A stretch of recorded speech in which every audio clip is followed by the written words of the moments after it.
Welcome back. You know, it's not just NVIDIA. Salesforce also reports after the bell today. With the stock about flat over the past 12 months amid all these AI headwinds for software, it's negative on the year. And the company hasn't been able to ride the AI wave quite like some of its rivals. Microsoft is now rubbing some salt in the wound as well. Seema Modi here with the details on this growing feud we're seeing. Hi, Seema. Really fascinating to watch, Kelly. Salesforce CEO Mark Benioff is feuding with Microsoft as it pushes to make its Agentforce the dominant AI product over Copilot. Benioff recently calling Microsoft's Copilot a repackaged ChatGPT and Clippy 2.0. CEO Satya Nadella has been less willing to outright attack Salesforce's Agentforce, but did suggest on a recent podcast that software companies relying on agents will lose over time. Now, Microsoft's chief communications officer taking it a step further, writing on LinkedIn that Benioff has, quote, no idea what he's talking about.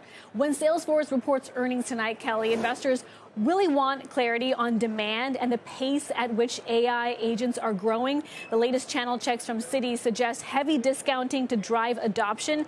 And, of course, whether the outspoken leader, Benioff, will use tonight's earnings call to bash its competitor again.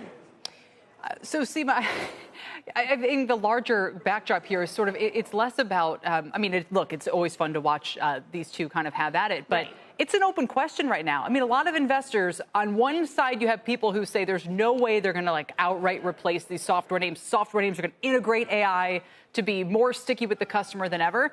And then there's others who just say, no, it's going to reinvent the way we do business, and we'll see.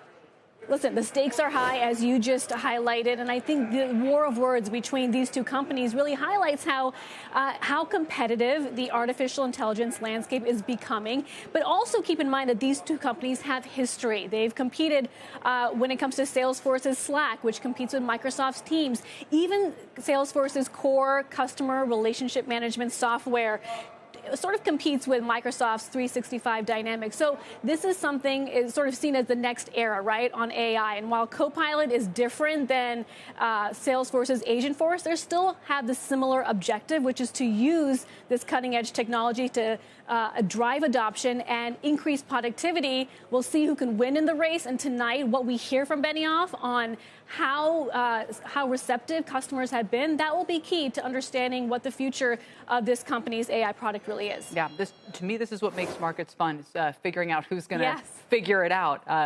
Seema, thanks. Appreciate it. Seema Modi. And don't miss Jim Cramer.